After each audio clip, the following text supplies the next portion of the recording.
Tapi kok kayak ada bau yang lain ya? Bau-baunya nih, Pilpres 2024 bakal berlangsung 2 putaran.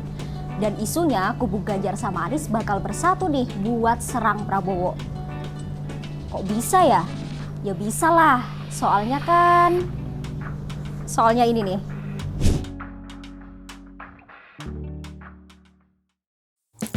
Soalnya, dari jajak pendapat sejumlah lembaga survei, belum ada pasangan calon presiden dan calon wakil presiden yang elektabilitasnya menembus angka 50% atau lebih. Salah satunya, hasil survei Indikator Politik Indonesia tanggal 30 Desember 2023 sampai 6 Januari 2024. Elektabilitas Prabowo Gibran unggul 45,79%. Anies Muhaimin 25,47%, pasangan Ganjar Mahfud di angka 22,96%, dan 5,78% responden tidak tahu atau tidak menjawab. Sementara, survei Carta Politika pada 4-11 Januari 2024 menunjukkan elektabilitas Prabowo Gibran juga berada di posisi teratas dengan angka 42,2%. Posisi selanjutnya, pasangan Ganjar Mahfud dengan elektabilitas di angka 28%. Lalu, pasangan Anies Muhaimin di angka 26,7%. Lagi-lagi, Prabowo Gibran menempati urutan pertama dalam survei Litbang Kompas pada 29 November 2023 sampai 4 Desember 2023 dengan elektabilitas 39,3%. Disusul Anies Muhaimin di angka 16,7% dan Ganjar Mahfud tercatat di angka 15,3%. Dari beberapa hasil survei itu, Pilpres 2024 bisa jadi berlanjut ke putaran kedua. Konsisten berada di posisi teratas dalam beberapa survei, pasangan Prabowo Gibran pun berpeluang besar melaju ke putaran kedua. Namun, pesaing pasangan Prabowo Gibran masih belum bisa diprediksi karena selisih elektabilitas Anies Muhaimin dan Ganjar Mahfud dalam sejumlah survei tidak terlalu jauh. Hayo, pasangan 01 atau 03 nih yang masuk putaran kedua bareng Prabowo Gibran.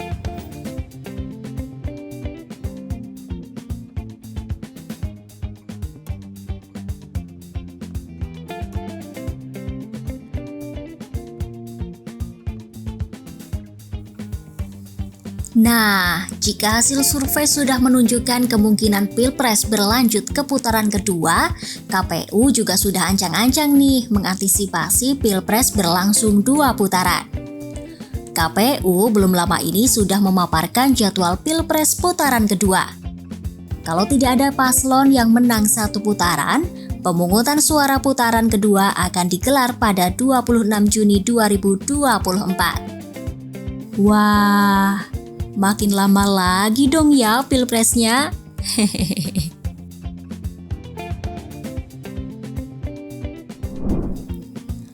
Andai Pilpres 2024 beneran 2 putaran dengan Prabowo Gibran jadi lawan, udah ada beberapa sinyal yang muncul nih dari kubu Anies dan Ganjar soal kemungkinan bersatu. 2 kubu ini mulai mesra loh. Saat itu, Puan Maharani sempat menyapa calon pasangan nomor urut 1 Anies Baswedan dan Muhaimin Iskandar. Cie, saling salaman nih ye. Momen lain yaitu terjadi saat PDIP berulang tahun ke-51. Anies Baswedan secara khusus mengucapkan selamat ulang tahun dengan mengunggah foto partai berlambang banteng itu di story Instagram miliknya. Caimin juga gak mau kalah. Ia mengaku secara khusus menyiapkan ucapan selamat untuk sang Ketua Umum PDIP, Megawati Soekarnoputri. Sedangkan Ganjar tiba-tiba ngomongin soal perubahan di HUT PDIP. Padahal selama ini kubu Ganjar membawa narasi melanjutkan pemerintahan Presiden Jokowi. Jadi gimana nih Pak?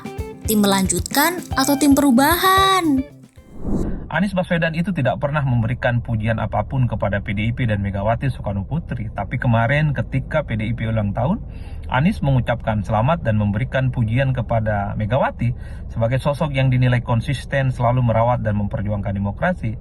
Saya kira ini menjadi tanda-tanda alam soal bagaimana Anies membuka komunikasi dengan kubu PDIP ya. Isu kerjasama antara Ganjar dan juga Anies menuai beragam respon dari koalisi Anies Muhaimin.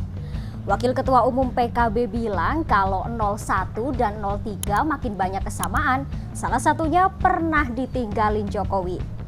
Ups.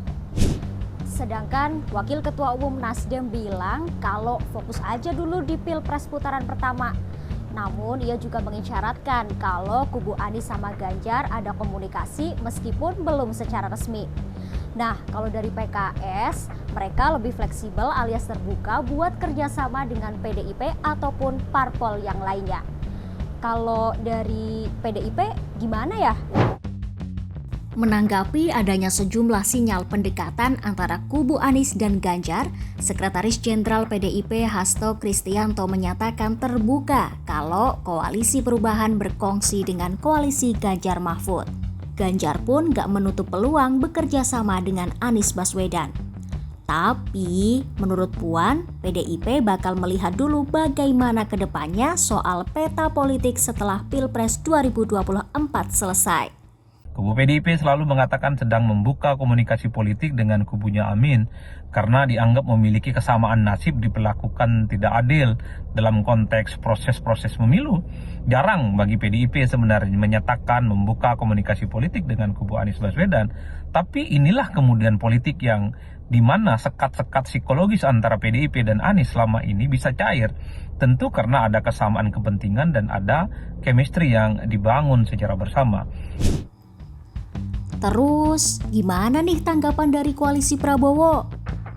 Wakil Ketua Dewan Pakar Tim Kampanye Nasional Prabowo Gibran, Budiman Sujatmiko, masih ragu kalau kubu Anies Muhaimin dan kubu Ganjar Mahfud bisa bersatu. Loh, kok nggak bisa bersatu sih? Jadi, Budiman mengibaratkan masa dari kubu paslon 01 dan 03 itu seperti minyak dan air.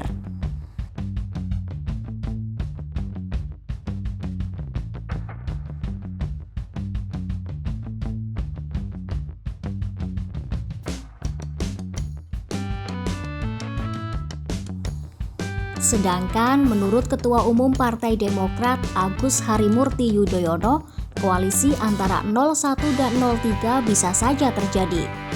AHY menilai dalam politik semuanya memang serba mungkin. Kalau menurut pengamat politik gimana ya melihat ramainya wacana koalisi Anies Ganjar? Apa iya beneran mau kroyok 02? Ikutan gak nih? Ikutan gak ya? Kalau betul nomor 1 dan nomor 3 ini bisa berkoalisi di putaran kedua, ini tentu akan menjadi ancaman yang relatif agak serius bagi kubu Prabowo Subianto dan Gibran Rakabuming Raka. Karena Pilpres kalau sudah terjadi head to head, maka apapun bisa terjadi di kemudian hari. Per hari ini memang kubu nomor 2 cukup kuat. Sekalipun ada 2 putaran, melawan Ganjar ataupun melawan Anies, dipersepsikan akan memenangkan pertarungan. Tapi ingat, kalau betul Pilpres terjadi 2 putaran, 1 dan 3 ini menyatu, maka konstelasi politik bisa berubah secara total. Sentimen bisa berubah, kepentingan bisa berubah, termasuk mesin politik juga akan bisa mengubah konfigurasi dan kekuatan politik di putaran yang kedua. Bangun, katanya mau ikutan kroyok. Hah? Gak bahaya tah? Gak usah ikutan kroyok deh. Kita tonton aja nanti siapa yang memang layak menang di hati rakyat.